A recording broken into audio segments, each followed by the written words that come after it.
Hi, everybody. Welcome back to episode 129 Correct. of the Left Unread podcast.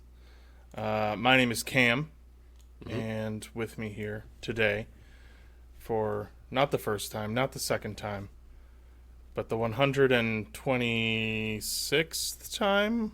Yeah, you did one episode without me, and I did two without you, so that sounds about right. Yep. Is Evan. Yeah. And we are here today. I am here today. Well, we're both here today, but I'm here today to deliver on the long-promised part 3 and conclusion of my latest series, which, of course, is on the Congo Free State and King Leopold of the Belgians. Yep. King Leopold II. Okay, we don't really deal with King Leopold I all that much. Yeah. Or the short-lived Prince Leopold, heir apparent, R.I.P. So it's been a minute since we touched on this. Lots been happening, and actually lots is still happening, and I think we're going to try to churn out another presidential election episode soon. For that very reason. But, I kept kind of putting this off, and having this on my plate has been stressing me out. So, despite... I know the feeling, brother. Yeah, no, I hear you. Yeah. So, despite the developments in current events, we're gonna dial it back about 125 years, and we're gonna go back to talking about the fucked up shit that's going on in the Congo. But before that happens, I mean, how are you? What's up? Anything going on? Yeah, what's going on? Yeah, so we hope to have a quick turnaround for the next episode for everything that's happened since the last episode. We got good feedback on that one. So very popular episode. So it's funny. Like we when we started doing the show, we kind of intentionally wanted to stay away from doing current stuff, but I think we both realized. Well, whatever. I realized. Yeah. So I don't want to tell you what you realized, but I do think that you realize this too. I think. Yes. Yeah. It's always filtered through my consciousness. But if I really want you to tell me if I'm wrong, that we've come to the realization that we are living through particularly historic times, and it's we got to talk about this stuff. Yep. Dope men create swag times, and right now we're in the swag times. People say they hate this timeline, but honestly, the memes are very good. There's a lot to talk about for weird little guys like us, and I don't know. I think that it's fun if you're a couple of white boys who like talking into microphones. Couple quirked up white fellows, yeah. Yeah, dude. This is our era. And and actually we had so it's funny. I've joked about this before, about our unofficial third mic Sancho, and how sometimes he'll just be sitting there yapping at me, but the mic usually doesn't pick it up. Sure. Last episode, I believe it was last episode, he just started yapping at me at the end, and it is very, very loud. Is it? See, I never noticed it, but it could just be something to do with the Skype connection, and then your mic picks it up. Where, I noticed I don't hear it when we're recording. Yeah, I noticed it while listening to the episode. Yeah. Also, you can just hear him. You can hear him teeing off at the end. It's funny. Yeah, he's a vocal boy. Yeah. Can you see him right now? Can you see what he looks like on my couch? No. Wait. Yeah. Look at the way this fucking big bastard's just laying right now. Was he dicking balls up? He does do that sometimes, but no, not right now. No, he's just land. I just see a sort of a floof. It's hard to tell what's going on. I can see him, but it's on the note of stuff that's apparent in the last episode, and so I've picked up on this a little bit before, but Evan pointed out that it was especially noticeable last week. There's a slight echo. It's just equipment, right? I have better headphones, but they're Bluetooth, and today I was kind of dicking around and trying to connect the headphones to the microphone. You can't connect it to the microphone. Yeah. So that messes with how I hear what we're actually recording, because I get playback on what we're recording. So I don't know. I'm going to try to keep that to a minimum, but I think it's just my shitty headphones bleeding into the mic because I'm going deaf from being a metalhead, and I get too close to the microphone just because I have bad posture. So it's a combination of things. And so I'm going to try to just sit back, but sorry about the echo in the last episode. It's literally purely... I used to use these super cheap like in-ear ones. Yeah, I remember. But one of them died halfway through us doing this podcast. Yeah. So I was always just going one, and then that one died as well, so they don't work. So now I have to use my big fucking Sennheisers. Yeah, I haven't owned a pair of like good, and I think I'm going to invest in some, both for this show and just like other recording stuff, because I'm trying to start recording music just for fun. So I. Didn't realize that. Oh, there you go. So I'll probably end up with some Sennheisers or something, but anyway, for now, whatever. Sorry, we're just poor, man. I don't know, which is why, and I guess let's get this out of the way right at the start before we start the show, which is why we beg you for money. Yeah. We literally only. I mean, it's not like we make a ton of money doing this. It's more than the zero we used to make, and we are massively appreciative to everyone that currently does or has contributed to that. It basically keeps the show. The show is now cost-free, as opposed to being a relatively... We used to pay. Yeah, we used to pay to bring you guys content. Yeah, as opposed to being like a relatively affordable expense, it is now essentially a neutral expense. So right now we make like enough money to pay for like hosting and some of the books. So, you know. Yeah. Yeah, I was actually looking, and I think it actually basically just like covers hosting right now. Well, we actually I did want to say, so we do talk about our Patreon subscribers. We got a new one at the highest tier, which is a day one listener, which is my very good friend Lacey. She came in at the Conicons tier, so now she is officially Left Unread's #1 fan. Yes, she ranks above all of the rest of you losers and suckers, like far and above, you know what I mean? All you freeloaders, Lacey is our favorite fan. Dude.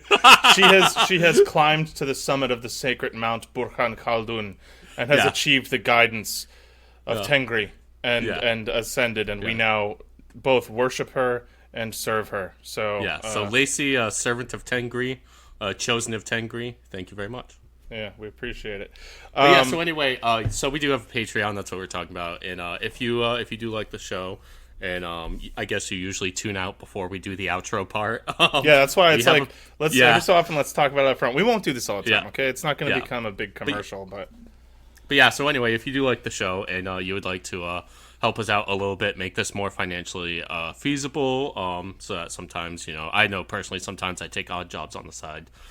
Just to make ends meet, so I would have more time for this. So if you have the wherewithal to do it and you'd like to commit a small monthly amount to help keep the podcast going, you can go to patreon.com/leftunread.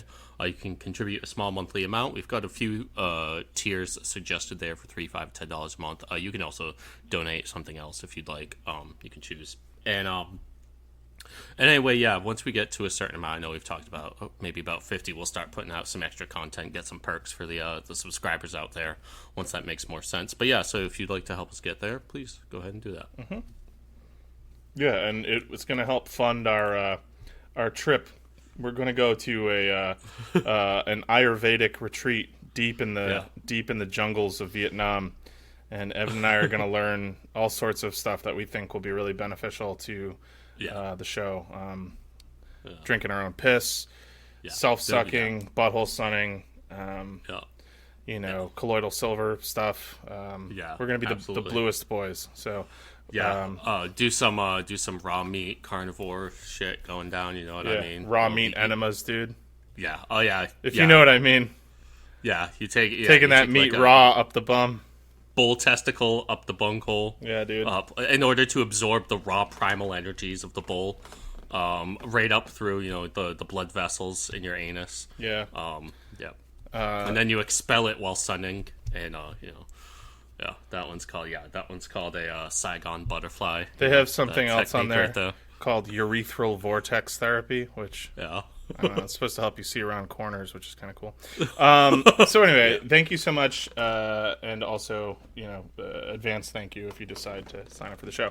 I guess with that being out of the way, is there anything else you wanted to add before we kick her off and wrap this series up? Well, let's get these buttholes sunning, boys. Actually, you know what? Fuck, really quick, second final thing on my part. If you listen on Spotify, which many of you do, we have playlists for this show. So there's our feed, but we also have playlists. And because this is a series episode, I always like to mention that there is a playlist called LU Series, where all of our series are released in sequential order without, all of the supplementary episodes and non-series episodes kind of cluttering up the feed. Evan and I both work on different series at different times, so our feed can seem a little chaotic, and we always try in episode to relate back to those episodes, but whatever, for ease of listening, if you ever wanted to dive into the series and you are a Spotify listener, please check that out. Similarly, we release an episode, we have a playlist called LU Rippers, where if you ever are wondering what the song you heard in our show was, you can find them there. They are in roughly sequential order, especially the newer ones. The last 50% of them are basically sequential. The first 50 to 100 are kind of... Yeah. Sometimes we'll use music that's not available on Spotify, but most of them are there. I'd say 95% of them are there. And at least, And, so please check those out.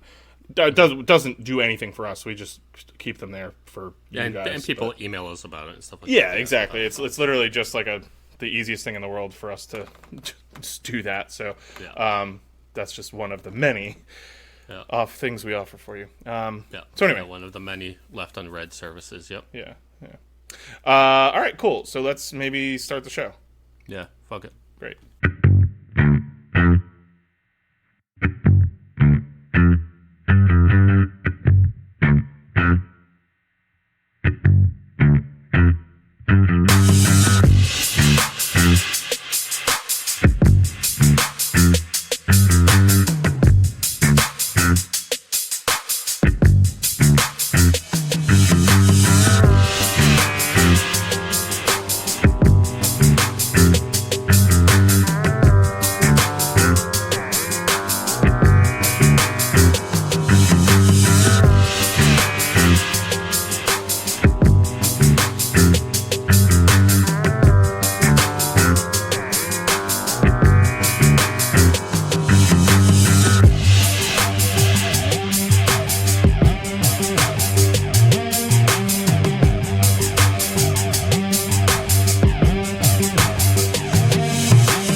So firstly, as I said, I wanted to remind you guys that this is part of a series we've released periodically, starting with episode 118 of the show back in April, continuing with episode 125 about a month and a half ago, and concluding here, or maybe 2 months ago at this point. At the end of the last episode in the series, we began to notice in our story that the sort of shiny veneer that King Leopold had managed to create over his brutal colonial project in Central Africa was perhaps not as impenetrable as the King of the Belgians might have hoped. Despite the distance between Europe and Africa, both ideologically and culturally, and also geographically, which Leopold used to hide his crimes despite their scope and magnitude, brutality on the scale that had begun to unfold in the Congo Free State could not be ignored forever. So we talked briefly about a particular individual, one Edmund Dean, or ED, as I will refer to him for the remainder of the episode, Morel. He goes, ED is what he's known by. It's not some shitty joke. Who worked, and it's easy to remember because he's ED, and he worked at Elder Dempster, also ED, shipping company. As well as his pedigree as an independent journalist critiquing European colonial practice, came together to kind of make him intensely skeptical of the supposedly flourishing African colony. This week we will further explore the degradation of the Congo Free State, both from within and without, and watch as Leopold II, King of the Belgians, loses the gambit he so masterfully concocted. And actually I said that with a little flourish of sarcasm, but he did pull this shit off in a pretty stunning fashion. He was a real slimy snake, and he obviously had read former President Donald J. Trump's opus, The Art of the Deal, because he had a lot of those techniques down. And so he's going to lose it all, and his country would attempt to hide his crimes from the world for nearly a century afterwards. Mm-hmm. Okay, so by this point in the story, it's around the turn of the 20th century. The European Industrial Revolution is in full swing, and the rubber boom, which we'd mentioned in the last episode, is at its peak. Yeah. The system of forced rubber production instituted last episode to maximize profits for the king is in full swing, called the, quote, red rubber system by contemporary and modern critics. As we mentioned before, this involved basically every atrocity imaginable to ensure that the various indigenous populations of the Congo were harvesting rubber for their colonial overlords at an absolutely inhuman and unsustainable rate. Methods of coercion involved brutal capital punishment in the form of beatings with the infamous shikot, which we mentioned. It's that like rhino or hippo skin leather whip. Removal of limbs, hostage taking. It was a dick. It sometimes, but doesn't have to be. Sometimes it's literally just most often it's just a strip of their flesh. But yes, sometimes they would use a dried rhino penis. That's so fucked. Yeah. Execution, beheading, hanging, shooting, reports of cannibalism. All of these horrible things were enacted by the Force Publique, the private military of the Congo Free State in direct service of King Leopold. So we discussed the makeup of this military a little bit last time, but by now, with the system in full swing and the European elite of the Free State, they've managed to ally themselves with rival African tribal groups and leverage their assistance in administering the colony. One of the most infamous of these groups, which come up a lot, are colloquially known to posterity as the Zappo Zaps, which sounds kind of fun and jazzy, but were admittedly not a super great time if they came around. They were a group of Songye people. I'm sorry if I mispronounce any of these things. I'm not particularly versed in any foreign language, really. A group of Songye people from the Kasai region on the eastern fringes of the Free State. The Zappo Zaps were so named due to a European corruption of the name of one of their former leaders, a guy named Tsapu Tsapu. This name also lent itself to this group's famous weapon, the Nzapa Zap, a brutal battle axe, which you should Google, favored by their warriors. They were fucking shit up with the Tsapu Zap.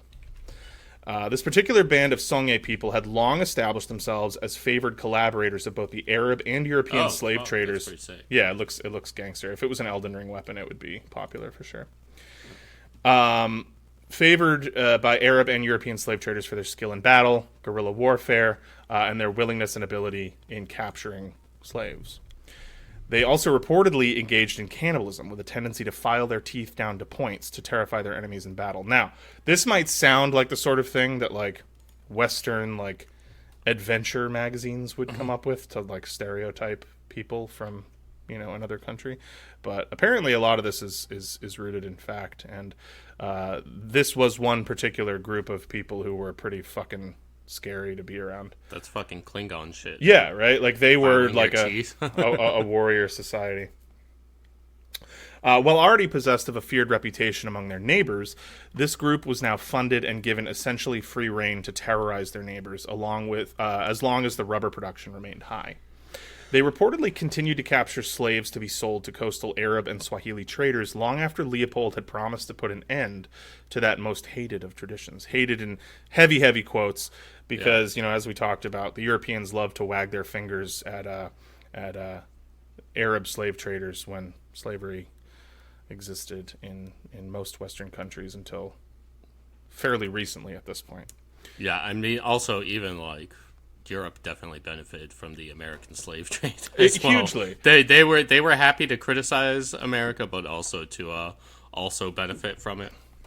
They were smoking tobacco and wearing cotton, my friend. Yeah. And enjoying those low prices. Yeah. Yeah. I mean, it's clear at this point, hopefully to the listener and to us, that the king obviously could not give two fucks about slavery. That was one of the big things that he mentioned when he established the Congo Free State, was putting an end to slavery. He doesn't fucking care, Yeah. They're also the main source of reports, these Zappo Zaps are the main source of reports of cannibalism by Force Publique soldiers inside the Congo Free State at this time. They were witnessed many times eating the flesh of their defeated foes. It's free protein. I mean, it's there. Yeah. The Zepo-Zaps were hardly the only indigenous African group to collaborate with the Congo Free State in their brutal regime, as essentially the entire 20,000-man Force Publique was comprised of African soldiers who were led by freaky, complete psycho European officers. And I think if this is going to illustrate anything, it's just that I think we tend to, and even in writing this episode, right, I'll refer to, Congolese. That's not really a thing, and it especially wasn't then. I mean, Africa is huge, and all of these sort of country lines are based on these old arbitrary colonial chunks that were cut out of Africa, and there are vastly different, ethnicities and language groups all throughout Africa who have their own relationships to one another, and some of them are friendly with one another, and some of them are not. And so while we're talking about, people that are living within this same border of the Congo Free State, for thousands of years that didn't exist. And so there's no judgment inherently in it. Like, it's not like you can't look at it with the same eye that you would like some sort of civil war, because it's, they're different people, they're different nations in a sense. But still, the Zepo-Zaps were really fucked up. So on top of this, the private and state-subsidized rubber companies active in the Congo Free State at this time also tended to employ their own private military groups or paramilitary groups. So on top of this state force, the Force Publique, you also just have like insane mercenaries running around without even the shitty oversight of the Congo Free State government, kind of just doing whatever their corporate overlords tell them to. And so it's just a total miasma of like violence and crazy. Like, think of every like, who I think of? Do you remember when we went and saw that Jason Statham movie, The Beekeeper? And there was that one insane, like, one-legged South African dude. Oh, yeah, African. He was the best part of that whole fucking movie. Yeah, fucking beast mode. Yeah. And that fight with Statham at the end was, like, kick-ass. Yeah. But it's just that guy. Like, just picture, like, insane, like Dutch-speaking white guys who are just like, yeah, we are going to come in here and we are going to kill some Africans. Like, that's it. Yeah. That's who you picture. Weirdos. Yeah. Yeah, I mean, dude, there's, I recently read, V by Thomas Pynchon. Yeah. And there's like this like horrifying aside in the book that's just about like the Boers in South Africa and like the forced march on like the Africans in like Dutch South Africa and shit like that, and just like massacring them on this like forced march in between the lands. It was like one of the most like unpleasant things I've ever read in my life. Ugh.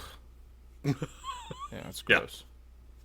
Yeah, that's a whole other story. It's the story. Oh, man. Yeah. Really, I'm saying this just because, we don't want to let the Central European countries off the hook for their colonialism in Africa as well. The Dutch, the Belgians, the Germans.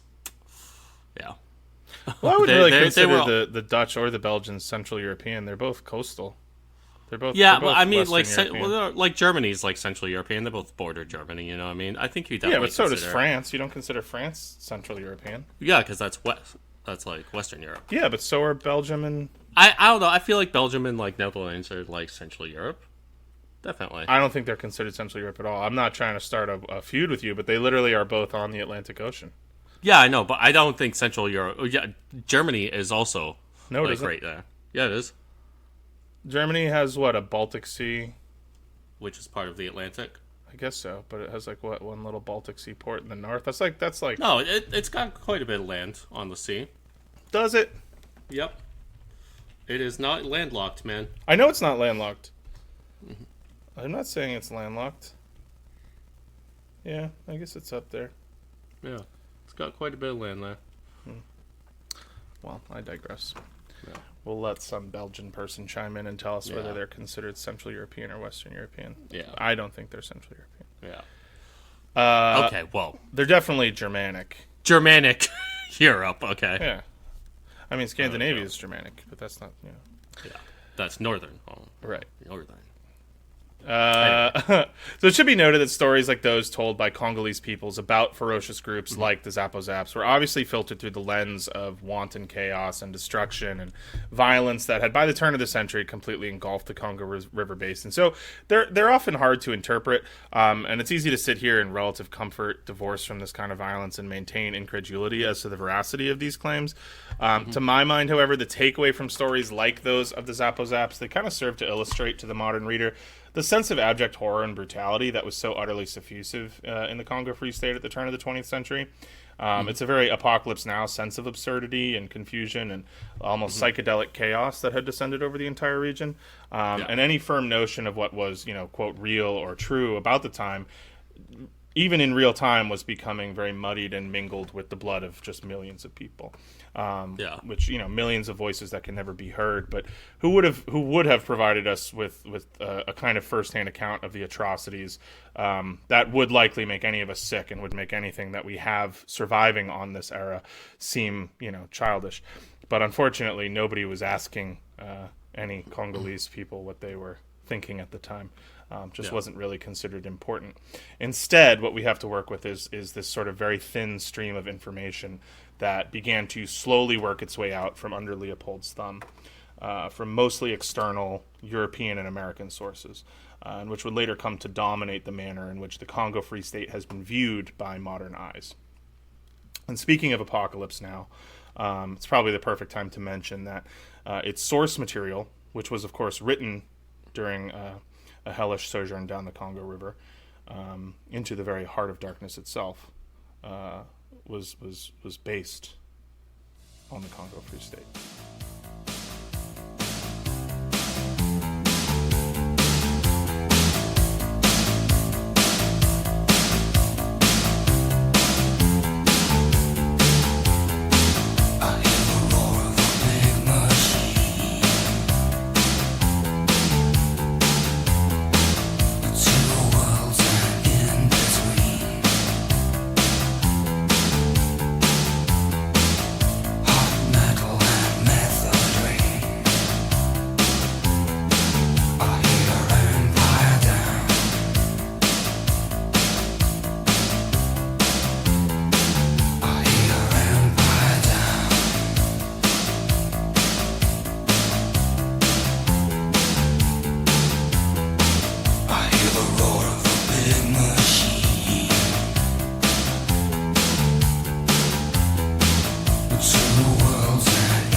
Perhaps the most infamous or famous chronicle of the atrocities committed in the CFS, the 1899 novella Heart of Darkness provides an intimate glimpse into the haunting, deeply horrifying state of the interior of the Congo Free State nearing the turn of the century.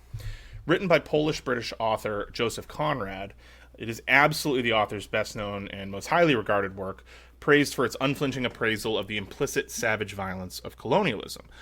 The story, which is a quick read, and so I would prefer that you, the listener, all go and read it immediately after finishing this series, or pause this and go read it now. You can do it in an evening. And I read it not too long ago, and it's fabulous. Did you? Yeah, I do want to read it. I've read it. This was my third time reading it, but it's fantastic. Have you never read it? You didn't read it in school or anything? No. Oh, interesting. So I know I read it in high school initially, but then read it again in my 20s and just read it again recently for this. But yeah, it's fantastic. So I'm not gonna dig too deep into it because it's so readily available, and you can get it on Project Hindenburg for free. It's public domain. Nice. Go read Heart of Darkness on your browser if you have to. It's fucking awesome. Yeah. So I'm not gonna go too deep into it because I just want you to read it, but. Roughly, it concerns the journey of one Charles Marlowe, an employee of an ivory export company, on a journey aboard a steamboat on an unnamed African river in an unnamed African colony. As the tale progresses, Marlowe finds himself acting captain of the trip on a quest to the company's central station to rendezvous with the station chief, one Mr. Kurtz. Along the way, the utter depravity of the situation inside the colony unfolds before Marlowe, and upon his discovery of Kurtz, he is confronted with the embodiment of that depravity in a manner which forever changes his view of the world.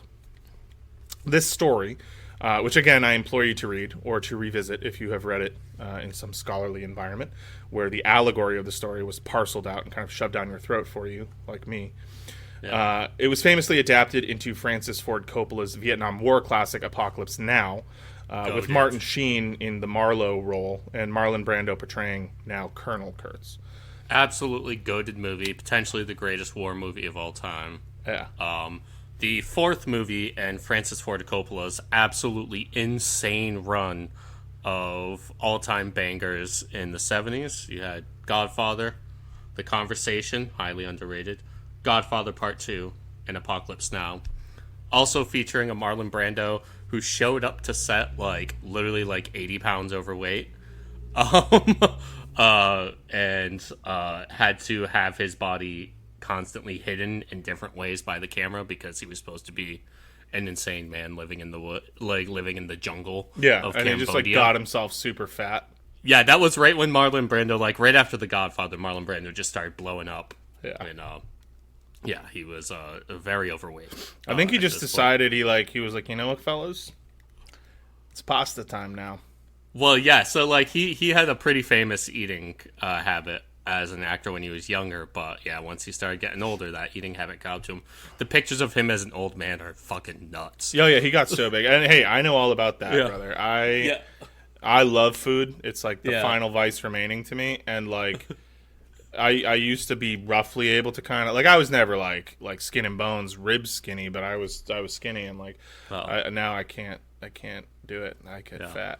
So yeah, but he was a specific type of fat guy. He just grew sideways. Yeah, it wasn't even that much gut coming out forward. It was just he just grew. Yeah, he just sideways. Became a large bald man. Yeah, just very wide. Yep. Well, anyway, it's a fabulous film based on a potentially fabulouser book. Both are your LU homework assignment this week. Yeah. You should listen to them and listen to or read the book and watch the film. Yeah. And watch the final cut, I think, right? Oh, well, yeah, so I've only seen the original cut. The Redux is the one with 20 minutes of deleted scenes, which includes some fugue states, potentially fugue states where they meet French colonists. I've seen still living in Vietnam. That's the one I haven't seen. I've only seen the original. I've seen 3 different edits of it. I watched the original in high school when we read Heart of Darkness. We watched the original, and then the director's cut or whatever, and then the Redux or whatever it is. I don't know. Yeah, the Redux one. Yeah, that's so I forget that's the definitive version. I forget which one was whatever which, but probably worth revisiting again, honestly, because that was like a few years ago. Yeah. Anyway, what many never learn is that the story is largely autobiographical. And not some work of dark allegorical fantasy, as many a high school English teacher has taught their class. While the novella has long been understood as a critique of European colonialism and the violence inherent to that system, many readers did not, and I'm sure many still do not, realize that it was based on events that Conrad actually witnessed. So Conrad was born Josef Theodor Konrad Korchnowski. Korchnowski, I think it is. I listened to it. Korchnowski. Korchnowski. It's Novsky. Yeah, it's like Korchnowski or something like that. Yeah. I don't know. I listened to it and I forget it. In 1857, to a Polish family in northern Ukraine, which was then part of the Russian Empire. Good luck deciphering all that. That whole part of the world was all fucked up at this time. Yeah. Conrad had a fascinating life, bouncing around Europe first with his family, who were constantly on the move due to his father's political activism. He was really big into this sort of like pan-Slavic movement at the time, and then later as a Russian merchant marine. During the period from the 1870s onward, he began to learn English, and he moved away from the sort of pan-Slavism thing and Polish independence movements that his father had brought him up believing in, and began to feel a sort of bleak cynicism regarding the future of not only the Polish people, but European and global society as a whole. In his early 20s, during a period of particular financial hardship, he is known to have attempted suicide. Obviously, he failed, because here we are talking about him. Yeah.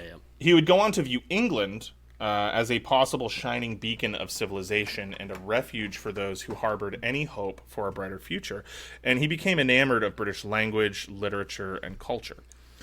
In 1890, still developing as a writer and working in maritime mercantilism, Conrad was hired on by Belgian businessman Albert Thies of the Société Anonyme Belge pour le Commerce de Haut-Congo.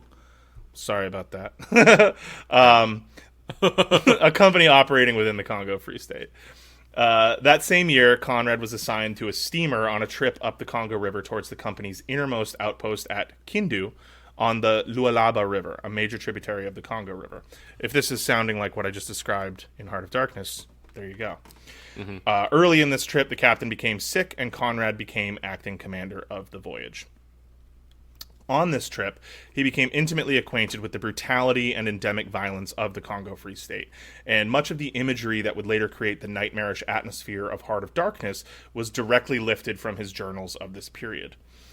In the novella, Marlowe's main goal is to find Kurtz, who is rumored to have gone mad and is damaging the company's profits through bizarre and increasingly violent behavior. I'm not going to spoil anything, but put simply, it turns out that the rumors are true, and Kurtz has indeed gone insane. The Kurtz character is most likely a composite character, though many different historians and writers have put forth theories or claims as to the primary influence of this infamous character. For example, Adam Hawkschild, author of King Leopold's Ghost, which is the main text that I used to compile the narrative of this series, and is still sort of like the definitive founding English book on this whole situation. Believed that Kurtz was most directly inspired by one Leon Rom, a mid-rank colonial officer and soldier who famously decorated his garden in Congo with the severed heads of disobedient natives and delighted in frequent hangings and acts of violence. For his part, Conrad never pointed to one particular individual as the basis for Kurtz, and it is easy enough to accept that he was a personification of many such men that Conrad encountered during his time in Africa. When Heart of Darkness was eventually published in 1899, it was not initially a popular sensation. It was sort of serialized in magazines and whatever, largely due to the dark and scandalous nature of its contents. But it was clear to those in the by then growing anti-Leopold movement in Europe what Conrad was describing. Now, to the modern reader in the know, it is obvious. Conrad was obviously massively impacted by his experience in the Congo Free State, and Heart of Darkness stands as perhaps the most enduring exploration of the horror that came to define that region. However, like many of the individuals involved in the story, Conrad was still a man of his time. His Anglophile tendencies extended even to the realm of colonial policy, and while he became a staunch opponent of the excesses of Leopold's colonial project, he was by no means a blanket anti-colonialist. Basically, no one was at this time, or at least nobody that is going to come up in our story. Even like all the good guys in this story wouldn't really hold up to like modern scrutiny in terms of their beliefs, but for the time, they were moving in the right direction. And he believed until the day he died that the British Empire was the actual light-bringing entity that Leopold claimed his Congo Free State to be. Still, despite the fact that it was not especially popular initially at the time of publication, and the author's unwillingness in life to publicly link the book directly to his experiences in the Congo Free State, it remains one of the best entry points for modern readers into the atrocities taking place at the time. Of note for our purposes, during this time in the Congo in 1890, Conrad met and befriended a particularly fascinating Irish diplomat named Sir Roger Casement, who had been working in Africa since 1884 for Henry Morton Stanley. You remember Henry Morton Stanley? I remember Henry Morton Stanley. Yeah, he's another interesting fellow. In the first episode of this trilogy, we talk about Henry Morton Stanley. In the second episode, we talk about Henry Morton Stanley's expedition to sort of map and chart and establish the Congo Free State. We mentioned him in the first one. Yeah, but we don't really get into his exploits really until the second one. But listen to all three, okay? It'll all become clear. Yeah, don't start on part 3, you fucking idiot. What are you guys, nuts? If you made it this far, pause it, go back, and also read the book and watch the movie. If you're wondering what the fuck are these guys talking about, have I listened to parts 1 and 2? Probably not. Probably not. Yeah. So let's talk about Roger Casement. Okay. Roger Casement was born in 1864 to the son of a Belfast soldier and shipping merchant named Hugh Casement and Dublin Anglican Anne Jeffson. Losing both parents at an early age, Casement grew up an introspective, emotional, and deeply fascinating fellow. Yeah. The epitome of tall, dark, and handsome. Look him up. He's a good-looking man. And back then, before like all the work and like all the good nutrition and shit, people, basically everyone that met him, whether they were into men or not into men, they all were just like, "Yo, I met the most handsome man." Like that's like I met the most handsome man I ever saw today. Like he had a look about him that people were into. So Roger Casement. Yep. Okay. Yeah, I mean, Yeah, I mean, you're looking at now. It's like he's not ugly by any stretch, but at the time, everybody was like, "Yowza!" Like this guy. Yeah, this is the guy. Dude. This is the fucking Henry Cavill. He was tall. He was trim. He had the chiseled looks. People were into it. This is a better picture. This is a better picture. Yeah. Some of these pictures are a little like kind of creepy looking. Yeah, he could be a vampire. Yeah, but yeah, some of the pictures, yeah, that's much. Especially when he was older. But when you see him when he was younger, he had these sort of this look in his eyes that the ladies loved. But in this picture, he looks like what's that actor? Demian Bichir. He kind of looks like him in this picture. You know who Demian Bichir is? Yeah. He does look like him. Yeah. So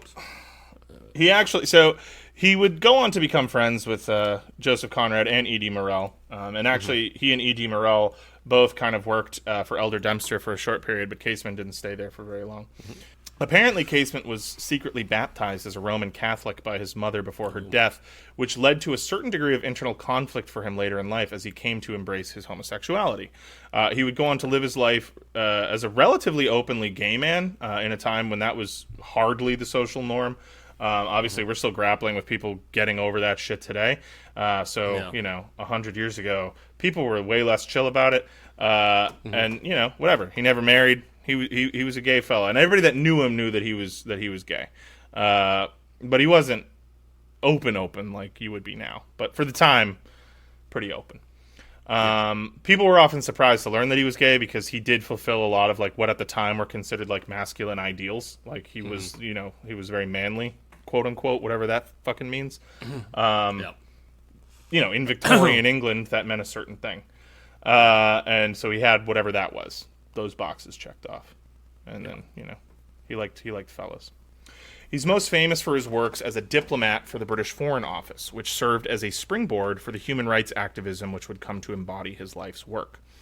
He began his career in Africa in 1884, working for the Stanley Expedition, establishing communications infrastructure for the African International Association, which would later evolve into the Congo Free State. This is a common thread for a lot of people that are going to come up in like the anti-Leopold movement, is people that were drawn to the Congo Free State by the promises Leopold made that it would be about bringing peace and civilization and enlightenment to Africa. Now, we now know that there and their hands are just being chopped off left and right. So there were a lot of people, there were a lot of Christian missionaries that were going there and were coming back like, what the fuck? Like, this is not chill. And while their motives might have been like suspect and very susceptible to modern scrutiny, they certainly weren't going there trying to chop people up, right? So like, everybody in this story is profoundly fucked in some way or another. But, like, then there's Leopold, who's just like, I don't fucking care, kill them all, give me the fucking rubber. Like, it's levels of racism and depravity here. Yeah. So while he was a firm believer, like Conrad, that European colonialism was ultimately a positive and had the potential to bring the light of civilization to Asia and Africa and the Americas, he began very early on to notice that the Congo Free State under King Leopold was a far cry from this ideal. Yeah. Where E.D. Morel noticed inconsistencies back in Europe that led to his radicalization against Leopold's colony, and Joseph Conrad would wait a decade and then hide his first-hand experiences behind literary allegory, Casement began taking painstaking stock of the abuses and violence he witnessed, and compiling them in notes and journals, which would later come out as a report. We'll get to that. Yeah. In 1901, he joined the colonial service, and by 1903, he was the British consul to the Congo Free State in Boma, where he was commissioned by Parliament to formally investigate rumors of human rights abuses there. Mm-hmm. Since the 1880s, reports had been trickling out about all kinds of nonsense going on in the Free State.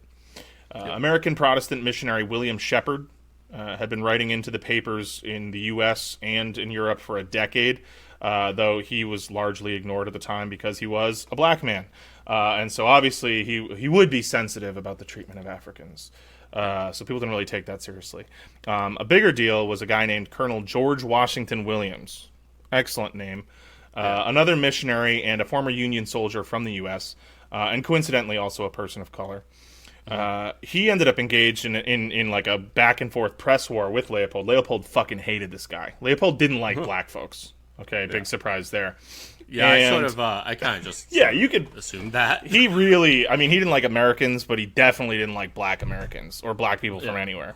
Yeah. And so they had like a back and forth in the press, and Leopold ended up like pumping money. And because it was just like this one sort of lone black American dude who was trying to go at him and like slander him, he was pretty successful in shutting this guy up. And actually, George Washington Williams died in 1902, kind of in disgrace, with like everyone assuming he was full of shit. So he never lived to see like people almost immediately after he died like start to publicly accept that he was right about everything. And he didn't really get any credit for it. None of these guys did. None of these like pre-E.D. Morel guys got a lot of credit until, this book, King Leopold's Ghost, came out in 1999. And now we're started realizing that like E.D. Morel wasn't the first guy to realize this. He was just the guy who figured out like the anti-Leopold PR campaign and like really made it work for him. So as I'm saying, a certain journalist named E.D. Morel has been stirring shit up back home. He's writing pamphlets and speeches, and he writes a book, and he's thinking about starting a magazine, talking all kinds of shit about Leopold and the Congo Free State. And the British government likely saw this as an opportunity to knock low a competitor in the African colonies and maybe get some sick deals on rubber, because that's still booming. So they send our boy Casement in to find the dirt.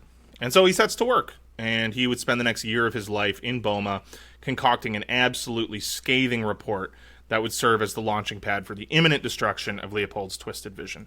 But 1903, 1904, that's the year, right?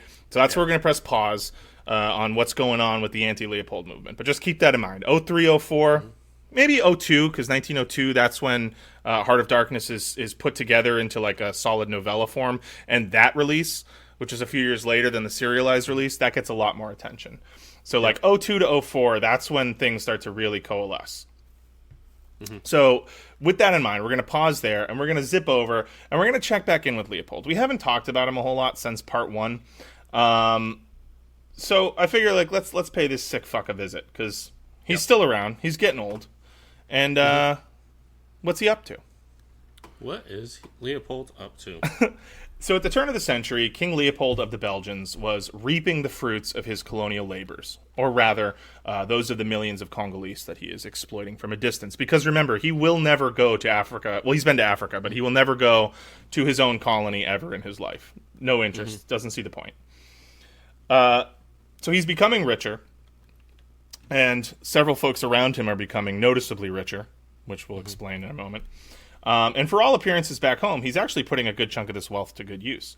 He was known, as I think I've said before, during his reign as the Builder King because of his ambitions to build up Belgium, and particularly his capital in Brussels, and particularly his royal little capital within a capital at Laeken, which is now a neighborhood of Brussels, into a modern marvel of architecture. So he pours money into grand promenades and improved roads and bridges and palaces and parks and statues, you name it. All the stuff that people like to build, he's building it.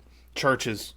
And he also agreed to donate everything to the Belgian government in perpetuity after he died. His descendants would have full use of the palaces and stuff, but it would belong to Belgium and the Belgian people, right? So this looks good. This is a good-looking thing.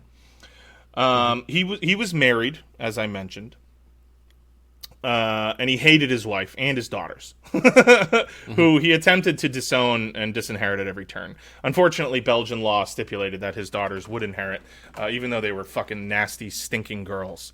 And Leopold, girls were only good for one thing: fucking. And since you can't fuck your own family members, and he didn't want to fuck his wife, they're not really worth anything to him. His one son, little Leopold Jr., had died in 1869 after falling into a pond. Aw. Well, poor Leopold. He probably would have grown up into being an asshole, but whatever. Probably for the best, honestly. Yeah, right? Like, he got to die while he was still, like, a little kid. Yeah, before he was, like, a Belgian royal. Like, of age, yeah. Yeah, not good. So he died at the Royal Palace in Laeken. Oh, I spelled Laeken wrong, but whatever. The listener doesn't know that. And his queen... Well, now they do, but... They do now. His queen, Marie Henriette, basically lived off on her own, raising her horses, and so no new kids. At least not any legitimate ones. Yeah. His sister, Charlotte, had been married for a time to Archduke Maximilian of Austria, who Napoleon famously named Emperor of Mexico during that whole thing. Obviously, as soon as they could, the Mexicans fucking ganked Maximilian. They're like, Emperor? Yeah, no thank you. So they killed him. They did their thing, and they fucking got his ass. Yeah. And Charlotte, who is now most often known by her Spanish name of Carlota, went insane and was brought back to Belgium and kind of tucked away in a corner, and spent the rest of her life believing she was still Empress of the Mexicans and that the men who killed her husband were hunting for her. They were not. They were over it. They were dealing with their own... They're like, well, you're gone, so we're good. Yeah. They were dealing with their own shit in Mexico and having land stolen by the U.S. and all that good stuff. But Leopold was cool. He had his slave colony. He had his little projects. Income was good. And also, his other, increasingly more important hobby was also going super well. I am talking, of course, about shacking up with much younger women. Like, very young. Like, teenager young. And you know what? That's not only... You can't blame Leopold for that, because the Belgians are pedophiles by nature. And he is nothing but a pedophile. Yeah, so, the Belgians love nothing more than fucking underage girls. That seems to be the case. It is a time-honored tradition for those 6'6" people. So it's 1903. Leopold is pushing 70. He's like 68. Yeah. And while he's starting to get some bad press... What? The gigantic fucking... the gigantic housefly just like flew like right in front of the screen. Oh, that's rude. Sorry. Yeah. I hate fucking flies, man. I really do. Oh, dude, it's because like fucking like every day I come home from work and there's like 5 of them in here. Yeah. Because the apartment, that there's a door from my apartment leading into the one behind mine. The guy, they're like remodeling it, so they just leave the doors and windows open with like no screens or anything like all day long. So like I'll go to work, my apartment's nice, and then I come home and there's just like 5 giant houseflies in it. Piss me off, man. Unbelievable. I know. And they don't pay rent. No, and they definitely take up some room. Unbelievable. Yeah. It will not stand. Yeah. I have to go around and kill them all every fucking night. Anyway, the horror. Yeah, Sancho likes to chase him. Good for him. Free protein for Sancho. Yeah. So Leopold's old, and he's starting to get some bad press about the whole Congo thing, but he's getting absolutely rocked in the European press because he's been living in a totally open, adulterous relationship for years with a woman named Caroline Lacroix, no relation to the Seltzer, who the king started banging in Paris in 1899 when she was 16, and he was 65. Yeah. It's not chill. That's too much of an age gap. They didn't have anything in common. Yeah, the fuck, dude? You're like 65, dude. But the king loved her. He was obsessed with her, and he fathered 2 illegitimate children. Well, he was a pedophile, so that makes sense. Yeah, he fathered 2 illegitimate children with her, as well as giving her homes and riches and a noble title. She was a baroness. Yeah. By all accounts, or not all accounts, by many accounts, and this account is mentioned in the Hawkschild book. Caroline was a prostitute, and she maintained a relationship with her lover/pimp, Antoine Emmanuel Doriot, with whom she shared her newfound wealth. Leopold didn't sanction that. That vexed him to no end, because he really wanted this young 21-year-old sugar baby to, love him. But she just wanted that sweet, sweet Congolese blood. Yeah, dog, you're in your fucking 70s at this point. But I mean, by all accounts, he was still absolute. I mean, he was 65 and he got her pregnant twice. He was still laying pipe. He used to eat huge breakfasts. He was just a big, horny fucking weirdo, dude. He was just out there trying to fuck little girls and shit. Just a big, horny, small country pedophile. What are you gonna do? Yeah. He's fucking Belgian. What are you gonna do? That's Central Europe for you, buddy. So, in fact, Leopold heaped so much many Welsh people. He heaped so much wealth and lavishness upon her that the press took to calling her sheep, huh? All right. The press took to calling her the Queen of the Congo, because aside from building shit, she appeared to be the main benefactor of the whole Congo enterprise. She's making so much fucking money off this shit. Yeah. So yeah, Leopold is just off doing freaky old rich guy shit with his murder money, which, it's a tale as old as time. Yeah. But also, worth note that at this time, he's starting to think it might be time to invest in some new colonies. He's got all this cash flow, so he's looking at China. This is around Opium War time. He's like, I could get in on that. The Middle East, there's all kinds of weird, religious unrest, and the Ottoman Empire is looking kind of fragile. What are we going to do over there? South America, always a possibility. There's always riches in South America. Yeah, the Caribbean. So it's all looking possible and promising to good old Leopold. Nothing particularly novel here. It just felt worth checking in before the other shoe kind of drops on his ass. And speaking of the other shoe, while we're paused here in 1903, 1904, that other shoe could be dropping right about now. Okay. Bam. Dropped. Bam. Drop. Bam. Right there. Well, when the sun goes down and the moon comes up, I turn into a teenage goo-goo muck. Yeah, I cruise through the city and I roam the streets, looking for something that is nice to eat. You better duck when I show up, the goo-goo muck.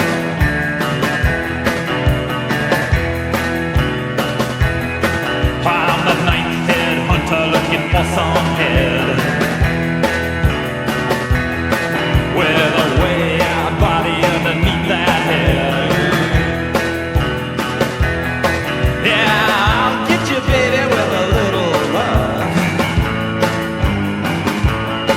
Cause I'm a teenage tiger and a goo-goo muck. You better duck when I show up, the goo-goo muck.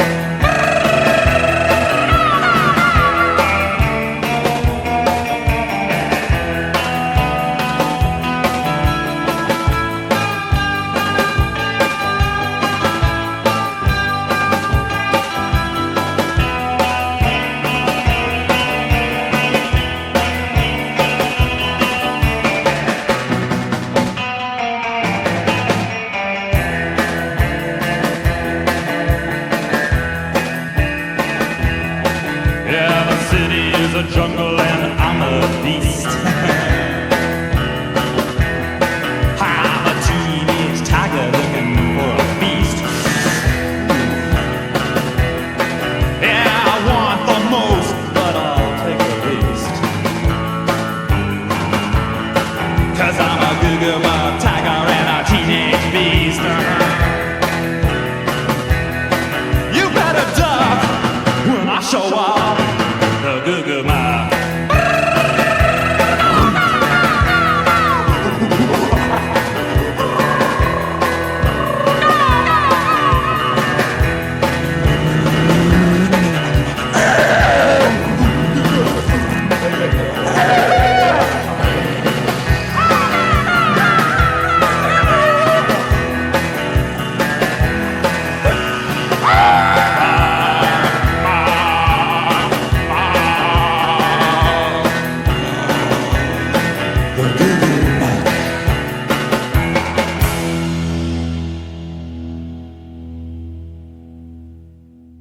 So 1903 is about to give way to 1904, and if you've Googled Leopold prior to now, you know, spoiler alert, our boy's coming up on the big sleep. So let's wrap this shit up for this old pederast.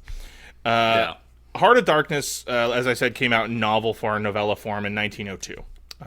So it's creating a stir. Folks are kind of thinking, hey, this sounds like it's about the Congo. Also in 1903, Edie Morel starts publishing his own magazine called The West African Mail. After years of pamphlets and shit, he's, people know who he is. Now the West African Mail comes out, it's weekly. He's writing most of the articles himself, filled with righteous indignation and fiery invective, and begins gathering lots of attention, including from British Parliament, who, as mentioned, sent Roger Casement in to do some snooping. So the pieces are coming together. So in 1904, that report that I mentioned Roger Casement was working on, appropriately known as the Casement Report, dropped, and it was like a bombshell going off. He really fucked up by not calling it like From the Basement with Roger Casement. Well, that's what he would do. That now he would have like a CNN show or something. Casement and Morel had become acquainted through a mutual friend, the artist, and another former Stanley Expedition member named Herbert Ward, and the two set to work to bring the King of the Belgians down. So at Casement's urging, Morel, and with his financial backing and help with fundraising and stuff, Morel founded the Congo Reform Association in 1904, and they began an absolutely stunning PR campaign, complete with fundraisers, pamphlets. Pamphlets are big, okay? Pamphlets are very big in 1904. We love our pamphlets, don't we, folks? They do. So all that good stuff. Booker T. Washington was a member. Mark Twain was a member. Sir Arthur Conan Doyle was a member. So if you guys think that Kendrick revolutionized the whole diss campaign, you haven't read up on E.D. Morel because he had fucking features. All right, you should listen. You can find it. Mark Twain wrote a pamphlet called King Leopold's Soliloquy. If you get the chance, can you imagine at the time you're getting roasted by the greatest American humorist of all time? It's brutal. It's brutal shit. It was getting big, and donations are pouring in. You get Mark Twain in on this shit, people are like, oh yeah, fuck yeah, dude. If Mark Twain likes it, I like it. It's a big deal. Their pamphlet budget is through the fucking roof. This is like the original cancel campaign. Leopold's on the fucking chopping block. Cancel culture coming from your standard issue Belgian pederast, dude. They're after his ass, dude. They're going to get him. So suddenly, basically, everyone saw Leopold for what he was. A greedy, inbred pedophile freak who's been lying and handshaking and schmoozing his way through life while getting up to the most unbelievable, vile shit imaginable behind the scenes. You couldn't handle smoke like this, I promise you. And neither could Leopold. He was fuming. He was pissed. I want his head on a plate type of shit. But the thing is, those days are over. He doesn't live in an autocracy like that. He wants that. He can't have that. Because back home, it's a parliamentary monarchy. What's up? I'm just picturing one of those insane pedophile hunter videos. Oh, and yeah. It's just guys. Some dude tracks him down it's like to Mark a Little Twain, Caesars dude, parking lot. Fucking Mark Twain and Roger Casement, and they're just showing up with their phones up in fucking King Leopold's face. You thought you were going to meet a 16-year-old girl named named LaCroix, like the seltzer. Yes, you came here to meet a 16-year-old girl in a Walmart. What do you have to say for yourself? And they just start smacking him around. Those, I don't know if you've seen these. That's just the thing in pedophile hunter videos now, where they just start beating the dude up in a Walmart. It's. Which I never feel too bad for those fucking creeps, but that is also a deranged thing in and of itself. This weird retributional thing. It's very odd. Yeah, because you clearly just want to beat up on people. Yeah, and you're just what's the socially acceptable one to do? Pedophile. And don't get me wrong.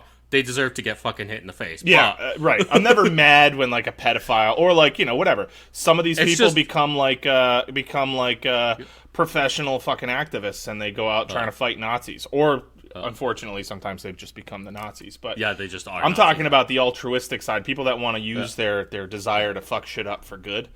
They're the guys who are out there. I also look at the pedophile hunter dudes as very weird. Yeah, they're very weird. I'd also some of them be like, we've been talking for like a year or months. Yeah, it's like, and they're I feel like pretending it's to be a weird little to pretend girl. to be like a 13-year-old girl for like a year. Yeah, I feel like there's some weird. They want the clicks. There's the whole some thing weird shit going on. Yeah.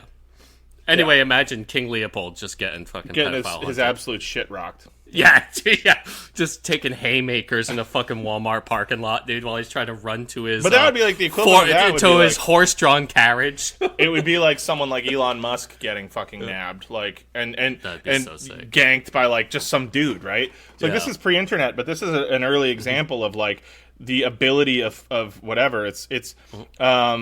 The king is fucking mad, and the pen may now actually be mightier than the sword, right? Yeah. Like, we've reached that point in history where, like, the written word is suddenly, like, toppling monarchs, which just is legitimately revolutionary, and it's one of the big takeaways from this story, right? Is, like, one of the major things that you should be realizing is, like, holy shit, like, some fucking dude just put together a campaign and fucking took down a European monarch. Now, granted, it's the King of Belgium. He didn't take down Queen Victoria. But still, it's a big fucking deal.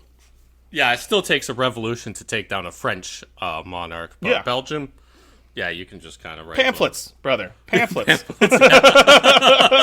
Yeah. Do not underestimate the power of the pamphlet. Yeah, hey man, listen. If it works for the Maoists, okay, well, I guess it usually doesn't, but you know what I'm saying? Not much works for them, but so it didn't happen except overnight. for that one time. It really worked. It worked big time that one time. So it didn't happen overnight. Although I think if you were like a European monarch or in the nobility at the time, it probably felt like it may as well have been overnight. The relative speed and availability of modern printed information, as well as rapidly increasing literacy rates and newfangled communications infrastructure like telegraphs and stuff, created a PR nightmare for Leopold, and within a matter of years, it became entirely unmanageable. And so it's all about to just come crashing down for this big fucking freak. And really, I know it seems like we got to this kind of suddenly, but it seemed like that to Leopold too. He was like, everything's coming up, Leopold, and then he's just raking in the money, and he's and then he wasn't, right? Yeah, and then all of a sudden everybody's just like, this guy is kind of fucking gnarly, man. Yeah, and we'll talk a little bit about it. It's not all like for altruistic reasons. The money kind of dries up, but whatever. We'll talk about that in a second. So the king is now essentially being crushed under the unbearable weight of public opinion. And so he comes out and he's like, I'll reform. I'll end the abusive practices, and we'll rein in the force publique, and I'll lower the rubber quotas, anything. So let me keep the Congo Free State. Please, I really like it. I really want to keep it. But it's too late for that big fella. The Belgian government has heard enough. And they already, like, the one cool thing about Belgium at this time is at home, King Leopold is basically a figurehead. And they'll take his money, they let him build shit, but they've really got, like, their boots to him. And that's part of why he wanted this colony so bad, is because the Belgian parliament is powerful, right? They're one of the first legitimately powerful European parliaments that can actually basically just tell the fucking king no. And even, in other constitutional monarchies that existed at that time, someone like Queen Victoria still had way more sway, also more slay, than someone like fucking Leopold, who, it was a new country. And the people, the voice of the people, at least as they were represented by their still, like, elitist and dogshit government, was legitimate, right? So he's about to get smacked with that constitutional monarchy shit. Yeah. So the king is getting his little project taken away. In 1908, the Parliament of Belgium, they officially annexed the Congo Free State away from the king, and they rename it the Belgian Congo, or the colony of the Belgian Congo. Yeah. And there were sweeping, massive human rights reforms, and the Reign of Terror was largely ended, though obviously the Congolese are still subject to a foreign government with all the endemic racism and paternalistic garbage that comes with that. So it's not like we're saying it went from being like a horrible situation to a wonderful, modern, great situation. I think if you look at the Congo now, you could make a strong case that that is still very, very far from being true.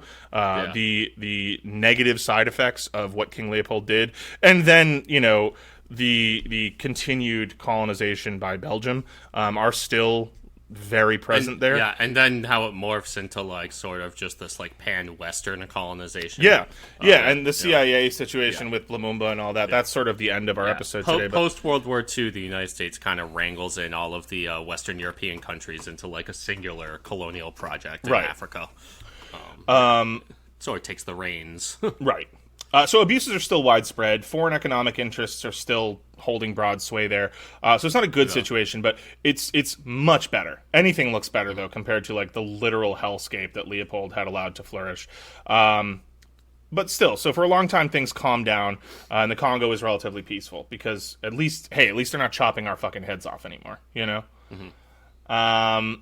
Now, this was no doubt compounded by the end of the African rubber boom, which conveniently coincided with this annexation.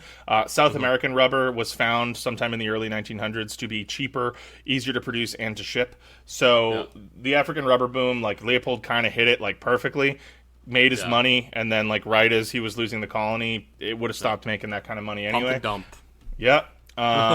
And also, not for nothing, but there just aren't that many strong Congolese people looking to fight back, since an estimated 10 to 15 million people died over the span of this entire thing in the 23 years that the Free State had existed. And that's not even accounting for all the injuries and the maimings and everything that had been, perpetrated by the Force Publique and their allies. Adam Hawkschild devotes an entire chapter of King Leopold's Ghost to the debate over proper attainment of this ghastly figure, like how do we come to that 10 million people number. And the difficulty of properly assessing the death toll when there is so little oversight and record of such things is a major issue. And there are lots of ways that they go about it, right? And it involved a ton of research, and a ton of research on his part that involved like looking through records of missionaries and old censuses and things like that. But the simplest way to kind of distill it down, and what it really boils down to, is that in the early days of the Congo Free State, when they performed rudimentary censuses, it was estimated that the entire region contained well over 20 million people. Mm-hmm. And then approximately 40 years later in 1924, when the Belgians take a much more accurate census, there's only 10 million people there. Yeah. So that's a loss of 10 million people in just about 40 years. Yeah. That's half the population. And that's like after what, like this is like 15 years of like post Congo, like allowing population growth. So the population's growing, people are allowed to migrate away. So some people definitely leave. So like 10 years of population growth, but then also like drift of population. So whatever. It's not exact, but the death toll is even conservatively, we're talking 5, 6, 7 million people. Yeah. And at most like 10 to 15. It's a huge number. And it's something that, we just don't talk about that much. Yeah. Right. So let's talk a little bit just about kind of the aftermath of all this and how it sort of wraps up. Yep.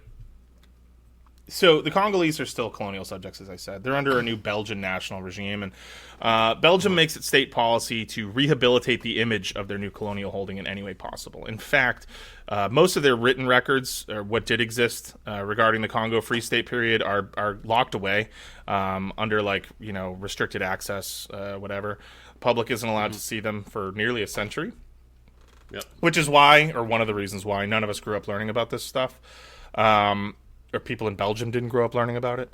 The whole issue was pretty neatly put to bed, or at least for a little while. Mm-hmm. Those involved in the effort to dismantle the Congo Free State all basically moved on.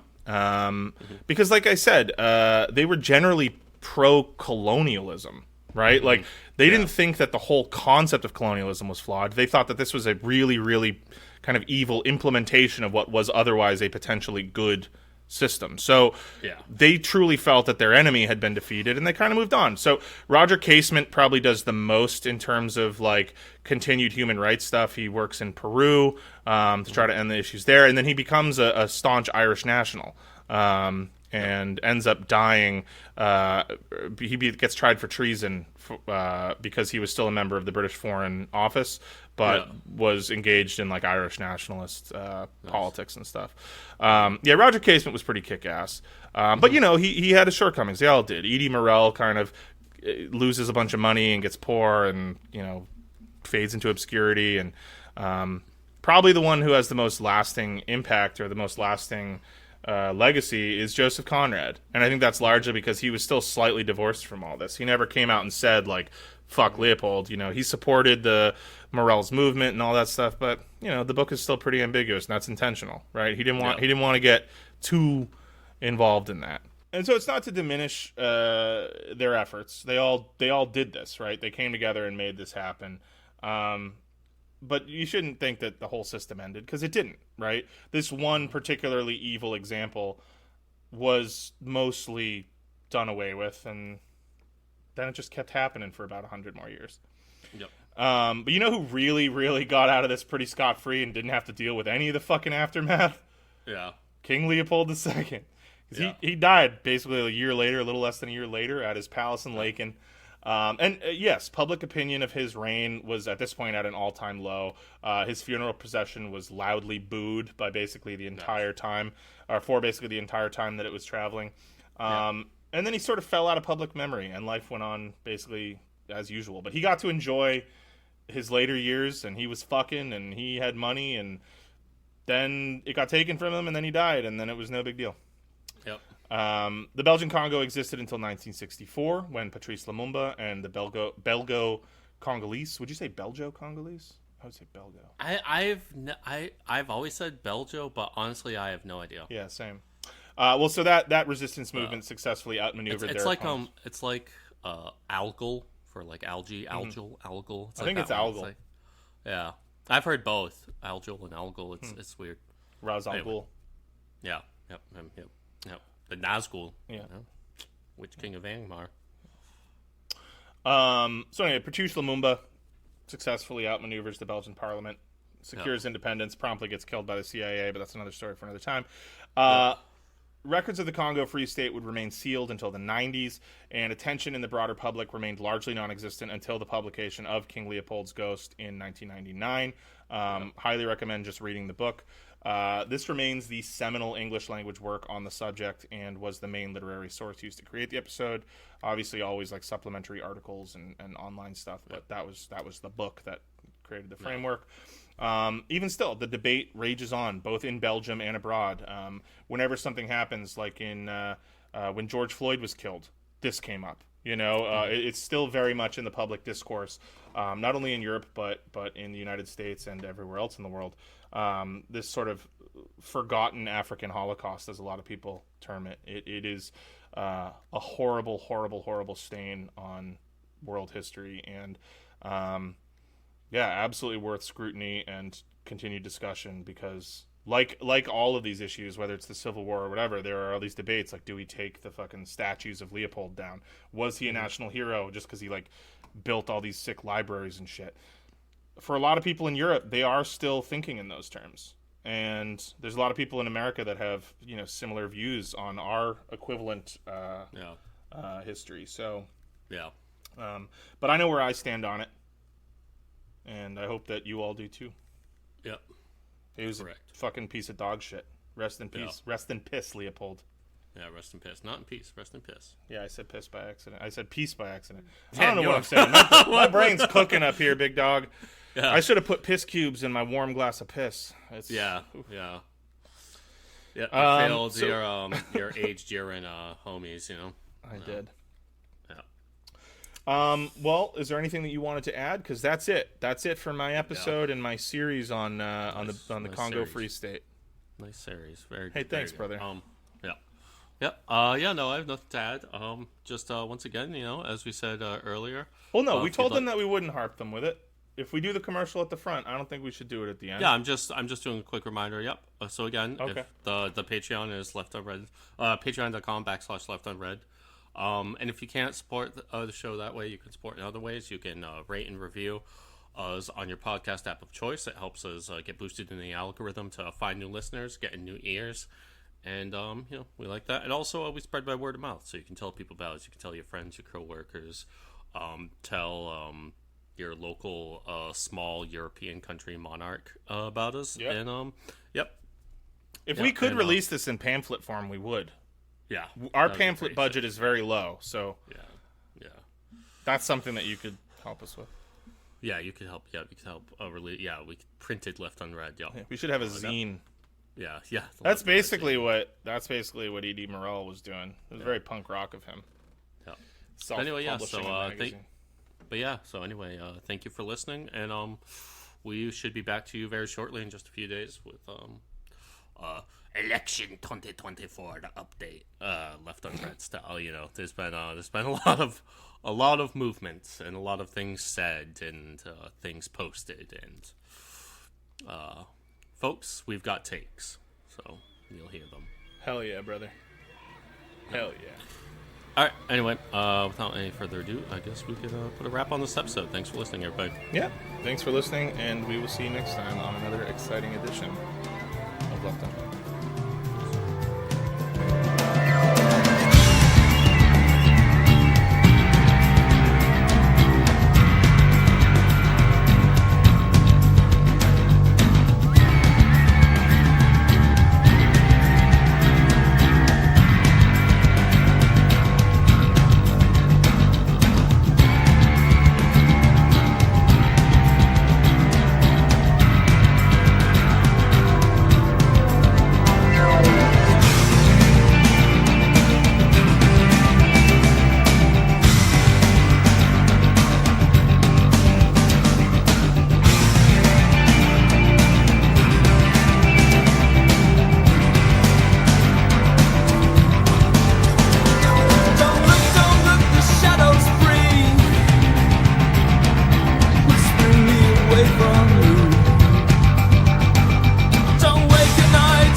cold black tree.